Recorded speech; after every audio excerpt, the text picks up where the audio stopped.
చూస్తున్నారు ఇప్పుడు మోతు తుఫాన్ వల్ల ఎలాంటి నష్టపోయారు మీరు? బాగా చూస్తున్నారు కానీ మీరు ఎన్ని అత్తి తోటలు పసుపు తోటలు మొత్తం పాడైపోయింది. ఏ ఏ నాయకుడు కాడ మా దగ్గరికి వచ్చి చూస్తాం కానీ చేయాలు ఎవరో రాలా. ఎంతవరకు పట్టించుకోలేదన్న మేము? అసలు ఎప్పుడు ఏ నాయకుడు రాలేదండి ఇక్కడ. పట్టించుకోవాలా మమ్మల్ని అధికారులు ఎవరో రాలా. ఎన్ని ఎకరాలు అన్న ఇది? మీరు ఎంతగా చేస్తారు? మాది 2 ఎకరాలండి ఇది. నాది అత్తి తోట.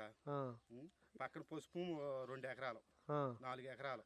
4 ఎకరాలు మొత్తం వరదకి అంత ముందు 3 సార్లు మునిగిపోయింది. మన తుఫానికి అత్తి తోట పడిపోయింది. ఈ క్రాప్ కానీ ఇన్సూరెన్స్ ఏం చేయలేదు? ఈ క్రాప్ చేశారండి, చేశారు కానీ మొన్న చానాల కాడ మేము అక్కడికి వెళ్ళి ఈ క్రాప్ చేద్దామంటే యాప్ ఓపెన్ అవట్లేదని 5-6 రోజులు తిరిగాం. తర్వాత ఒక రోజున అయ్యింది. గవర్నమెంట్ చేయలేదు, మీరు సొంతంగా చేసుకున్నాం. ఎకరానికి 1100 ఏమో 1200 కట్టించుకున్నారు. మేము సొంతంగానే చేసుకున్నాం డబ్బులు కట్టి. అయ్యింది అది? అయ్యిందండి. ఇప్పుడు వాళ్ళు వచ్చారా మరి చూడడానికి? ఎవరు రాలా ఇక్కడికి, అధికారులు కానీ సచివాలయం సిబ్బంది కానీ ఎవరు రాలా. అది కాడ నిన్న మళ్ళీ అత్తి తోటలు పడిపోయి రాస్తున్నారని వెళ్తే నిన్న 12కి మొన్న అడిగితే ఏమి లేదన్నారు.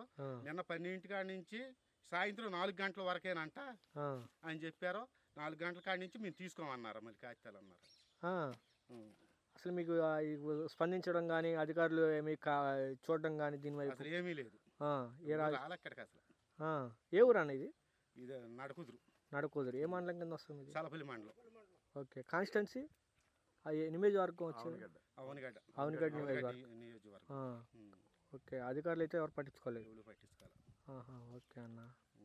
మరి ఇప్పుడు ఎంతవరకు నష్టపోయే అవకాశం ఉందంట ఇది? బాగా ఏమి లేదండి, మేము మాకు పావలా ఉంచుకాట రాదు ఇది. అంటే మాకు సుమారుగా నష్టపోయినట్టే 100% నష్టపోయాం. మొత్తం చేలన్నీ పోయింది. అంటే డబ్బులు ఎంతో నష్టపోయే అవకాశం ఉన్నాయంట మీరు? డబ్బులు ఎకరానికి వచ్చి 80,000 కాడి నుంచి నష్టపోతామండి అత్తి తోటకి. 80,000కి ఎకరానికి 80,000. 1,80,000 నష్టపోయారు. పసుపు అన్న? పసుపుకి పెట్టుబడి 3 కోటాలు అయిపోయింది. బాగా అది నష్టపోయాం, బేపత్సంగా నష్టపోయాం. ఏ అధికారి కూడా స్పందించింది లేదు? ఏమీ లేదు. ఏ అధికారి కానీ రాలేదు, అసలు స్పందించలేదు. మేము ఉండామని కానీ ఇంకోటి అని కానీ ఎవరు చెప్పింది లేదు అసలు. కౌలు కన్నా సొంతంగా? కౌలు ఎంత కౌలు? 40,000 ఎకరానికి క్యాష్ కౌలు. Okay, thanks.